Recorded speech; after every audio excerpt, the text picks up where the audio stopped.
दोस्तों हैकिंग के पहले हिंदी ट्यूटोरियल में आपका स्वागत है। आज हम जानेंगे हैकिंग दरअसल क्या होती है और हैकिंग को लेकर जो भ्रांतियां हैं उनके बारे में भी हम बात करेंगे। दोस्तों हैकिंग के बारे में सबसे बड़ी भ्रांति यह है कि हैकिंग का मतलब होता है चोरी करना। दोस्तों हैक का मतलब होता है बाईपास, और अगर आप हैकर का डिक्शनरी या शब्दकोश से मीनिंग देखेंगे तो आप जानेंगे जो व्यक्ति लकड़ी पर नक्काशी का कार्य करता है, या आसान शब्दों में कहो तो जो लकड़ी को अपनी इच्छा के अनुसार एक स्वरूप देता है, जिसे हम हिंदी में बढ़ई भी कहते हैं, वो हैकर कहलाता है। यही बात कंप्यूटर पर लागू होती है।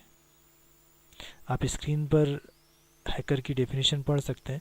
A person who enjoy modifying how system function is called hacker.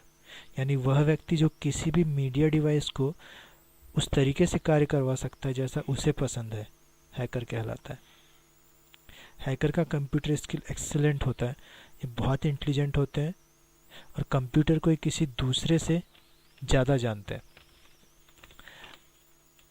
आइए अब हम देखते हैं हैकर के टाइप्स क्या होते हैं। हैकर्स कितने टाइप्स के होते हैं। पहला है ब्लैक हैट हैकर्स, जिन्हें हम क्रैकर्स भी कहते हैं। White hat hackers, grey hat hackers, suicide hacker और फ्रीकर्स।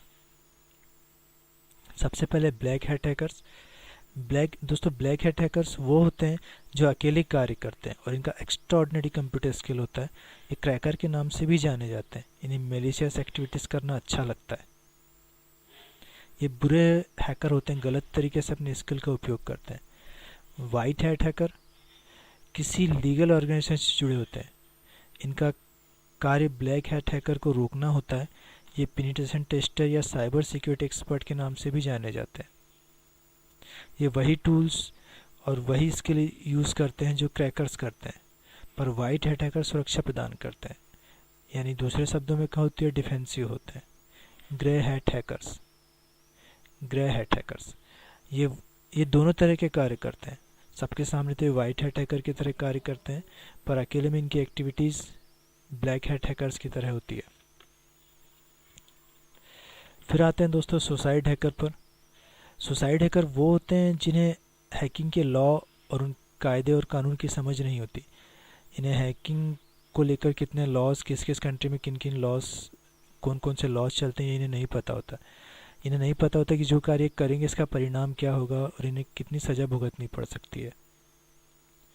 दोस्तों फ्रीक की बात करें, दोस्तों फ्रीक वे होते हैं जो अपनी हैकिंग स्किल का इस्तेमाल सिर्फ फ़ोन हैकिंग पर ही यूज़ करते हैं और इन्हें फ़ोन हैकिंग में ही रुचि होती है। दोस्तों हैकर वर्ल्ड में हैकिंग को लेकर कुछ टर्म्स या कुछ शब्दों का प्रयोग बार बार होता है। आइए हम उन्हें एक बार जान लेते हैं। दोस्तों सबसे पहले होता है वल्नरेबिलिटी। वल्नरेबिलिटी का तात्पर्य कमियों से है। किसी सिस्टम की सिक्योरिटी में कहीं कोई कमी रह जाती है तो उसे वल्नरेबिलिटी या लूप होल कहते हैं। इन्हीं लूप होल या वल्नरेबिलिटी के द्वारा कोई हैकर आपके सिस्टम को हैक कर सकता है। दोस्तों सेकेंड टर्म है red team.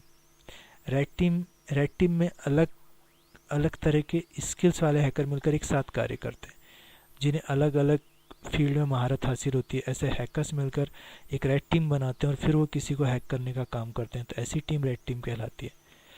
Second third one target या विक्टिम। टारगेट या विक्टिम वो कहलाते हैं जिस सिस्टम को हैक किया गया हो। Patch level. दोस्तों वल्नरेबिलिटी या लूप होल या कमियों को ढूंढकर उस सिस्टम की उन कमियों को पूरा कर देना पैच लेवल कहलाता है। आखिरी में बात करेंगे हैकटिज्म के बारे में। दोस्तों हैकिंग का उपयोग जब किसी पॉलिटिकल एजेंडे को प्रमोट करने के लिए होता है तो हैक होता है, या फिर हैकटिज्म बदले की भावना से पैदा होता है। पॉलिटिकल और सोशल रीज़न की वजह से जो हैकिंग होती है वो हैकटिज्म कहलाती है। दोस्तों हैकिंग एक कंप्लीट मॉड्यूल चलता है। मॉड्यूल मीन्स हैकिंग की अपनी अपनी एक के बाद एक सारी स्टेप्स होती हैं, उसके बाद हैकिंग का एक कंप्लीट कोर्स पूरा होता है। आज हमने हैकिंग का इंट्रोडक्शन देखा। नेक्स्ट सारे ट्यूटोरियल्स में हम वन बाय वन सारे ट्यूटोरियल्स देखेंगे। नेक्स्ट ट्यूटोरियल फुटप्रिंटिंग, उसके बाद स्कैनिंग, फिर numeration, system hacking, trojans, viruses and worms, sniffing, session hijacking, web hacking, cryptography and wireless network hacking. दोस्तों जो नेक्स्ट ट्यूटोरियल मैं आपके लिए डालूंगा वो फुट प्रिंटिंग का होगा, ज़रूर देखिएगा। और अगर आपको मेरा ये ट्यूटोरियल अच्छा लगा हो तो प्लीज़ सब्सक्राइब करके इसे लाइक कीजिएगा। बहुत बहुत शुक्रिया, धन्यवाद।